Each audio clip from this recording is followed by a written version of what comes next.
የተወደዳችሁና የተከበራችሁ የኢትዮ ኒውስ ቤተሰቦች እንደምናላችሁ ሰላምታችን በያላችሁበት ይድረስ። እነሆ አዳዲስና ወቅታዊ መረጃዎችን አዘጋጅተን ወደ እናንተ ማድረስ ጀምረናል።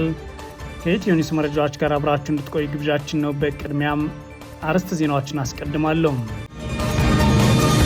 በአማራ ክልል ወሎ ቀጠና የተለያዩ አካባቢዎች በአገዛዙ ጦርና ፋኖ ኃይሎች መካከል ከባድ ውጊያ መከፈቱ ሰምቷል።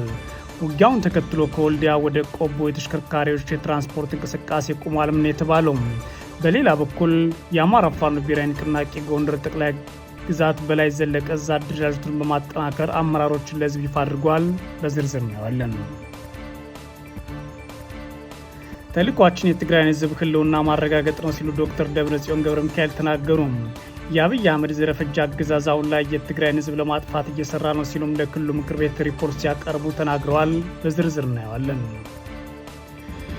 አሜሪካ በኢራን ላይ ለምትፈጽመው ድብደባ ለጊዜው ማቆሟን በይፋ አስታውቃለች። ለዚህም ምክንያት የተባለው ጉዳይ ዓለምን እያነጋገረ ነው።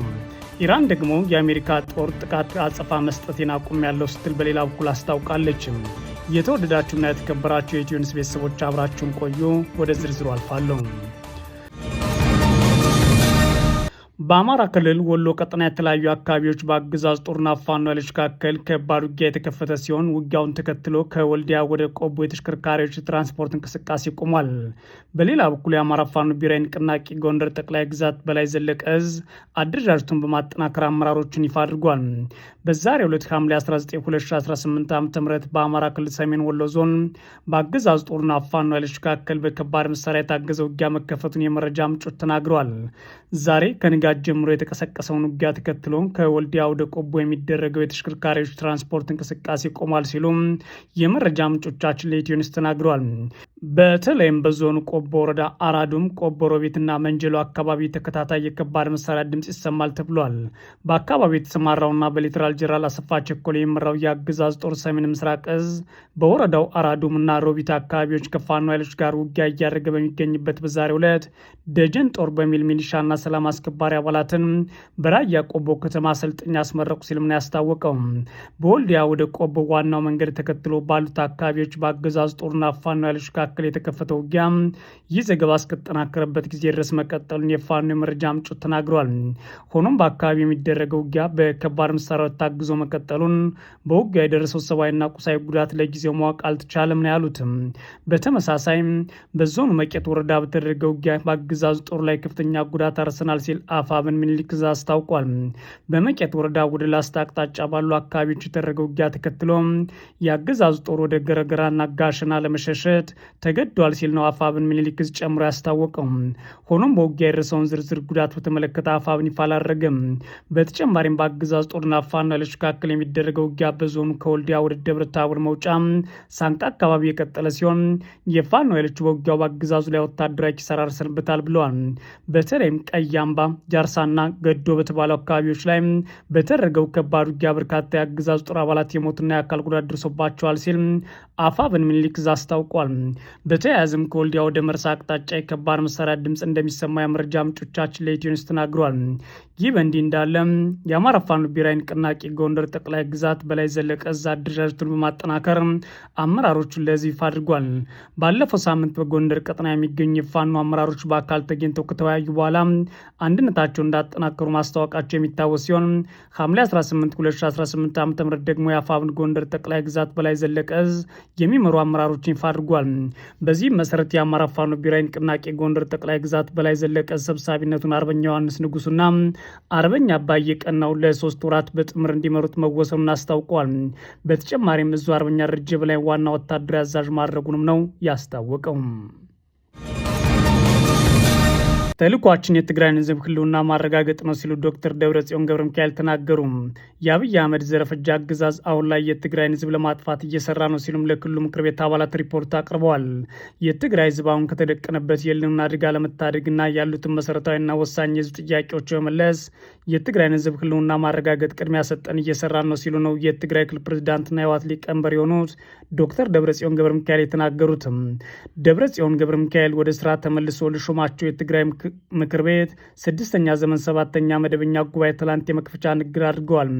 የትግራይ ክልል ምክር ቤት ስድስተኛ ዘመን 7ኛ መደበኛ ጉባኤ ምክር ቤት አባላት፣ የተለያዩ ተቋማት አመራሮች እንዲሁም ተጋባዥ እንግዶች የተገኙበት ትላንት ሐምሌ 18 2018 ዓ.ም ተጀምሯል የተባለ ሲሆን ደብረጽዮን ገብረ ሚካኤል የዓመቱን የስራ አፈጻጸም ሪፖርት እንዲሁም የቀጣይ ዓመት እቅዶቻቸውን በዝርዝር ማቅረባቸውን የክልሉ ሚዲያዎች ዘገባ ያሳያል።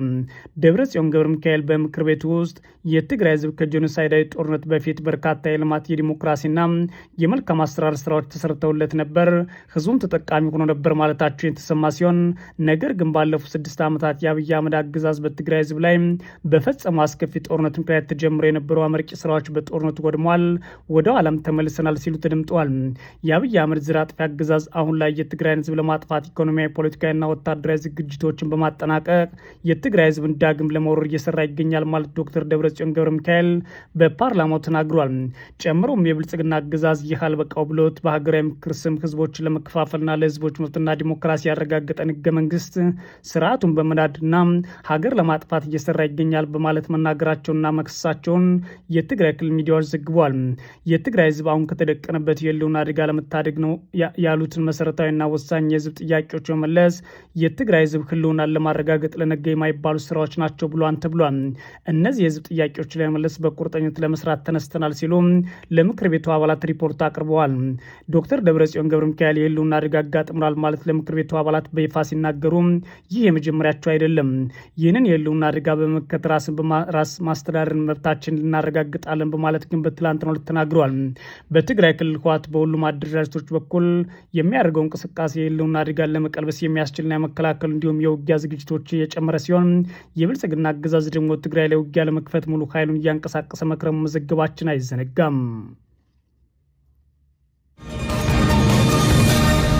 አሜሪካ በኢራን ላይ የምትፈጽመው ድብደባ ለጊዜው ማቆሟን በይፋ አስታውቃለች። የኢራን ጦር በአንጻሩ ለአሜሪካ ጥቃት አጸፋ መስጠት አቁሜያለሁ ብሏል። የአሜሪካ ጦር 2 ሳምንት ያህል ኢራን ላይ ድብደባ ሲፈጽም ከቆየ በኋላ ጥቃቱን ለጊዜው ማቆሙን ይፋ አድርጓል። ሁለቱ ሀገራት ወደ ለየለት ጦርነት እንዳይገቡ የሚደረጉ ዲፕሎማሲያዊ ጥረቶች መቀጠላቸውን የቀጠናው ባለስልጣናት ለኤፒ ተናግረዋል። የለየለት ጦርነት የሚለው ምን እንደሆነ ግን በግልጽ አልታወቀም። የአሜሪካ ጦር ጥቃቱን ለጊዜው ማቆም ቢያስታውቅም በኢራን የሚደገፉ ሁቲዎች ግን በቀይ ባህር ዳርቻ የሚገኘውን የሳውዲ ነዳጅ ማከማቻ ማጥቃታቸውን አስታውቀዋል። ኢራን በበኩሏ ዩክሬን በካስፒያን ባህር ላይ የሚገኝ የኢራን መርከብ አጥቅታለች ስትል ወንጅላለች። የአሜሪካ ጦር ቅዳሜ ዕለት በኢራን ባህር ላይ የጣለውን እገዳ ሙሉ በሙሉ ተግባራዊ ሆኖ ይቀጥላል ሲል አስታውቆም ለ13 ሌሊቶች ሲፈጸም የነበረው ድብደባ ግን ማቆሙን ይፋ አድርጓል። አንድ የአሜሪካ ከፍተኛ ባለስልጣን የአየር ድብደባው ስለመቆም ተጠይቀው ሲናገሩ ትራምፕ ምንጊዜም ዲፕሎማሲ እንደሚመርጡ ግልጽ አድርገዋል። ነገር ግን ኢራናውያን ወስነው ለድርድር ካልተቀመጡ ምን እንደሚጠብቃቸው አሳይተዋቸዋል ማለት ምላሽ ሰጥተዋል። ማክሰኞ ዕለት 5 ወር የሞላውና የአሜሪካና የኢራን ጦርነት በዘላቂነት ለማስቆም እድል ስለመኖሩ እስካሁን ድረስ ምንም ፍንጭ የለም ይላል ቢቢሲ። ፕሬዚዳንት ዶናልድ ትራምፕ ተጨማሪ ድብደባዎች እንዲፈጸሙ የዛቱ ሲሆን ፕሬዚዳንቱ በኩላቸው ሁለቱ ሀገራት ልዑካን ለንግግር እንዲቀመጡ ግፊት እያደረጉ ነው ብለዋል።